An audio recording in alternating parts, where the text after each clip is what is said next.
Imagine you're alone at home. Maybe it's a quiet evening after dinner or a slow morning before anyone else is awake, and something feels off in your chest. Not dramatic, not the movie version, just wrong. Here's the question that actually matters in that moment. Not what technique do I perform, not what trick do I remember. The question that matters is, do you know what's happening and do you know what to do first? Because here's something most people don't realize until it's too late.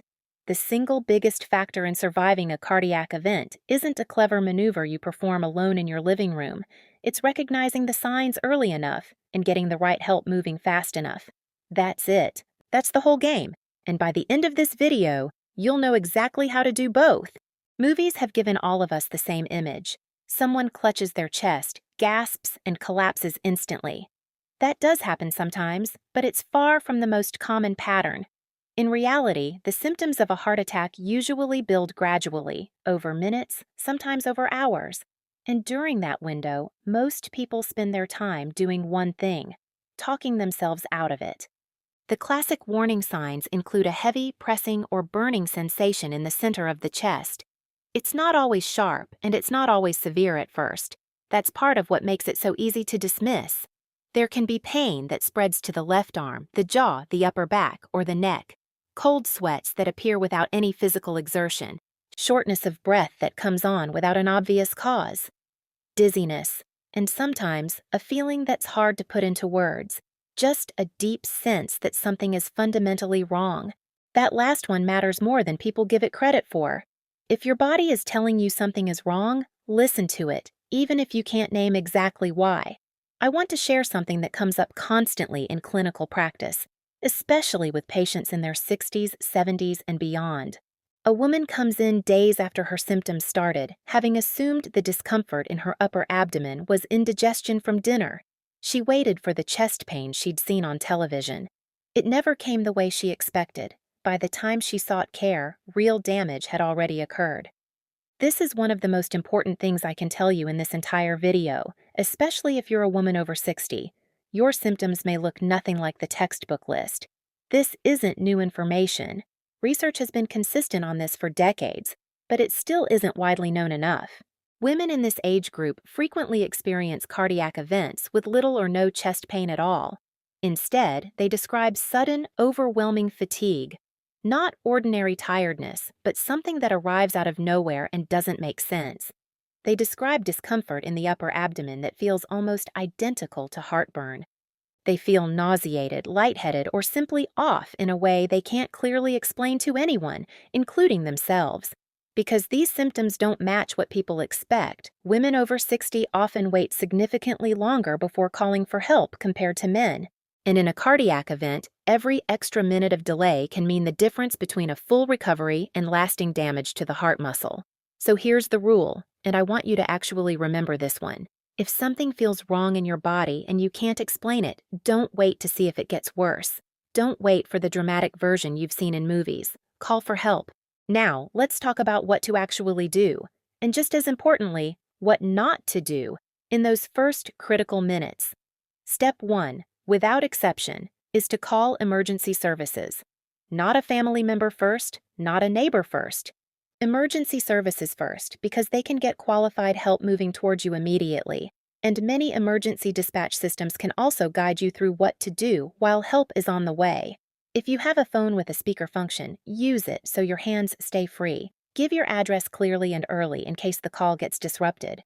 Tell them plainly that you believe you may be having a heart attack. Then stay on the line and follow their instructions. Step 2 is to get yourself into a safe position. Sit down or lower yourself gently to the floor or a couch, whatever surface is closest and stable. Don't try to walk to another room. Don't try to go unlock the front door for paramedics if that requires real exertion.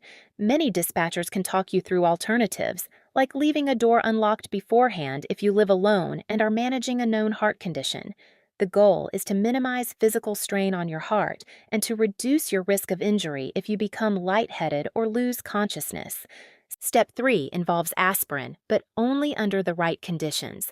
If you have standard aspirin in your home and emergency dispatch confirms it's appropriate for your situation, chewing one tablet, Not swallowing it whole allows it to be absorbed into your bloodstream more quickly.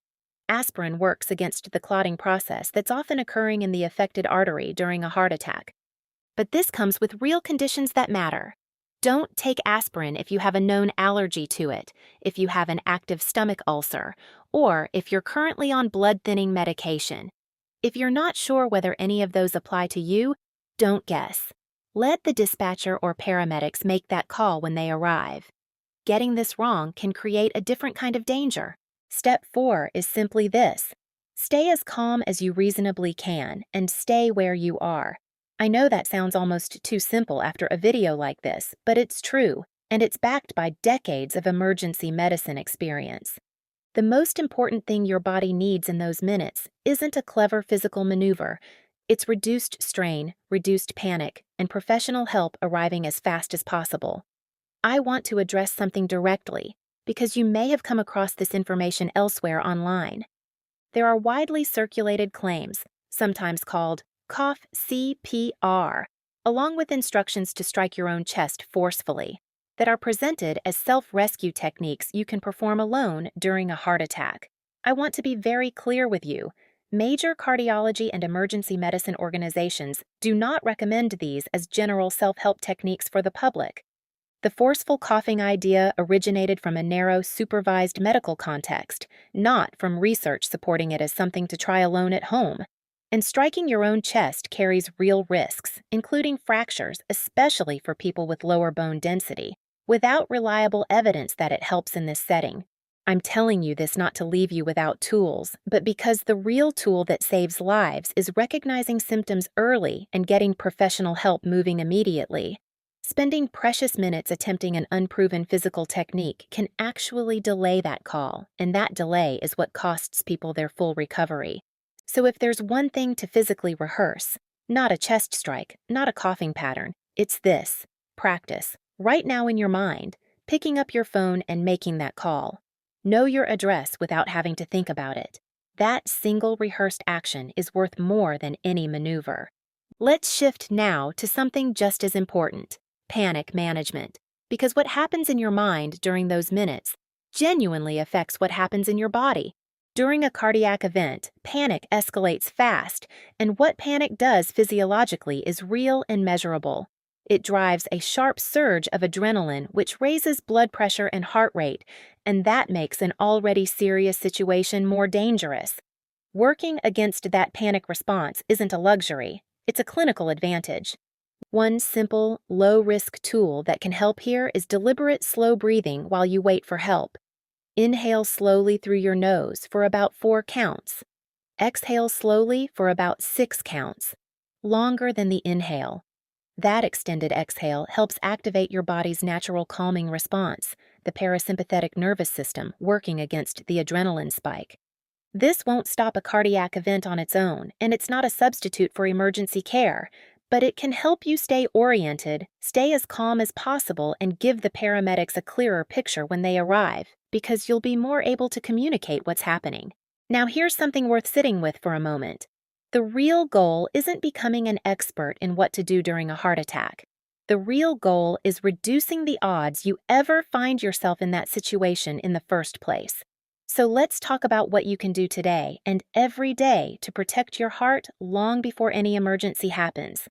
Let's start with your evenings, because what you do in the hours before sleep has more influence on cardiovascular health than most people realize.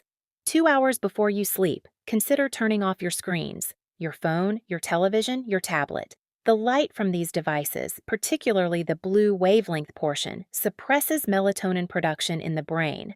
Most people think of melatonin purely as a sleep hormone, something that helps you fall asleep faster. What's less widely known is that melatonin also functions as a potent antioxidant, and it plays a protective role in the inner lining of your blood vessels. Chronic suppression of melatonin, accumulated over months and years of heavy nighttime screen exposure, has been associated in research with measurably elevated cardiovascular risk markers. Heavy meals late at night create a related problem. Digestion demands real blood flow and cardiovascular effort. eating a large meal within 2 to 3 hours of bedtime forces your heart to keep working actively at exactly the time it should be shifting into its natural overnight recovery rhythm.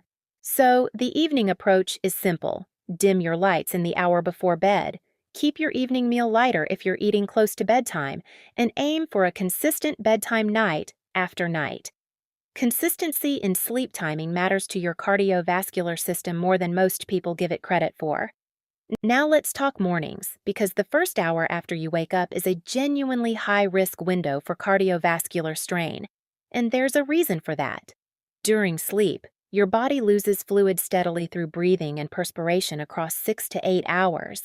By the time you wake up, your blood is measurably more concentrated and somewhat more prone to clotting than it was the night before. The early morning hours are statistically one of the higher risk windows for cardiac events, and overnight dehydration combined with your body's natural morning cortisol surge is part of why. So here's a simple habit worth building. Tonight, put a glass of water on your nightstand. Tomorrow morning, before you check your phone, before you do anything else, drink it.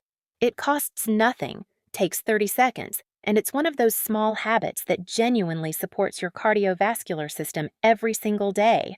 Now let's talk about nutrition, because this is where consistent daily choices add up over years into real protection, or real risk. What should you be adding more of? Fatty fish, 2 to 3 times a week. Salmon, mackerel, sardines, herring, for the omega-3 fatty acids that help reduce inflammation in your arterial walls. Berries, regularly. Blueberries, blackberries, strawberries, for compounds called anthocyanins that support healthy blood vessel function. Oats, for the soluble fiber that helps bind and remove cholesterol during digestion. Olive oil, for the polyphenols that help protect the inner lining of your arteries and support healthy blood pressure over time. What should you be reducing? Processed and ultra-processed meats, sausages, bacon, packaged deli meats, hot dogs. These products tend to be high in sodium, nitrates, and certain fats that, with regular long-term consumption, contribute to chronic inflammation and accumulated damage in your arterial walls. I want to be honest with you about something. This isn't about perfection. Nobody eats flawlessly every single day, and chasing perfection is actually a good way to give up entirely. What matters is direction. Are your daily habits on average moving you toward better cardiovascular health or away from it? That's a standard you can actually sustain for years, which is the only kind of standard that really protects you. Let's also talk briefly about movement, because it ties directly into everything we've covered.